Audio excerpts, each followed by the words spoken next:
गिबियावनो मैया मानगोनां हाग्रामा महिलारि बिथांनि दैदेननायाव जा बिटिसि सोरखार गोदानै दाफुंजाबाय बेनि थाखाय बिथां हाग्रामा महिलारिजों लोगोसे बिपिएफ हान्जाखौ जोङो अल्टारनेटिभ पार्टी अफ बर'लेण्ड एपिबि निफ्राय गाहाम हामलायथि बावहरबाय। जों आसा खालामो इसोरा बिथांमोनखौ बोर होगोन मोजाङै मोजां दैदेनलांनो एबा सामलायलांनो हानाय बादि।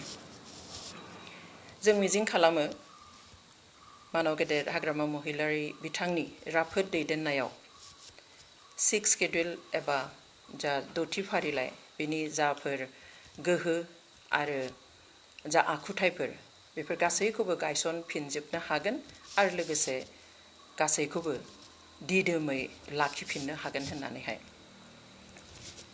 फैबाय थानाय समफ्रावहाय जोंनि बे बिटिसि हालामनि जेसेबां राव हारिमु आरो धोरोमनि सुबुं माहारिनि गेजेरावहाय खौसेथि गोजोन आरो जौगानाय बेलायाव गोख्रोङै खामानि मावलांनो हागोन होननानै जोङो आसा खालामो आरो बे बेलायावहाय जों जेब्लायबो एपिबिनि जानानै जोङो बिपिएफ हान्जाखौ एबा बिथांमोननि दैदेननाय जा सोरखार बेखौहाय जोङो जेब्लायबो मदद होलांगोन।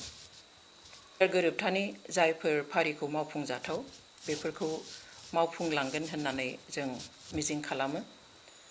स्पेशली एक्स एनडिएफबि फोरनि जा जेंनाफोर दङ बे जेंनाफोरखौ सुस्रांनायाव नोजोर होगोन होननानै जों आसा खालामो। बे बेलायावहाय गुबैयै गोजोन गोरोबथानि उनावबो सागानगिरिखौ लाफानानै जायफोर एक्स एनडिएफबि दासिम जेलाव थानांगौ जानानै दङ बिथांमोननि उदांथिनि थाखाय खामानि मावनायाव नोजोर होगोन होननानै जों आसा खालामो आरो बे बेलायावहाय जोङो गासैबो रोखोमनि मदद होनो थाखाय जों थियारि। मानोना बिथांमोननि केसनि बागै स्पेशली जों रायजो सोरखार आरो सेन्ट्रेल सोरखारजों माखासे थाखोआव जोङो खामानि मावगासिनो दङ। बेवहाय जायखि जाया मदद नांगौ जायोब्ला जों सोरखारनो मदद होनो थियारि। एपिबिआ जोनोम जानायनि समनिफ्रायनो मोनसे स्टेन्ड लानानै दङ।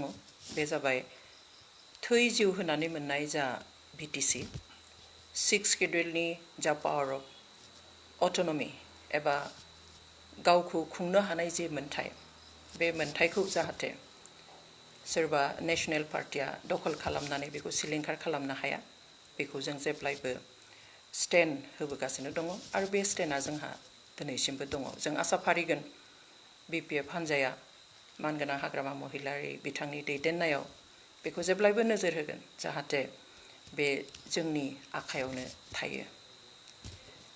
जों आरोबाव आसा फारिगोन जेसेबांखि जौगानाय गोजोननि बागै खामानि मावा मानो मोनसे खोथाखौ जाहाथे जेब्लाबो गोसोआव लाखियो जे जोंनि इयुन जोलैनि रैखाथिनि थाखाय बायदिसिना जाहाथे थांखि बिथांखिफोर लानानै खामानि मावलाङो। गोजोन्थों।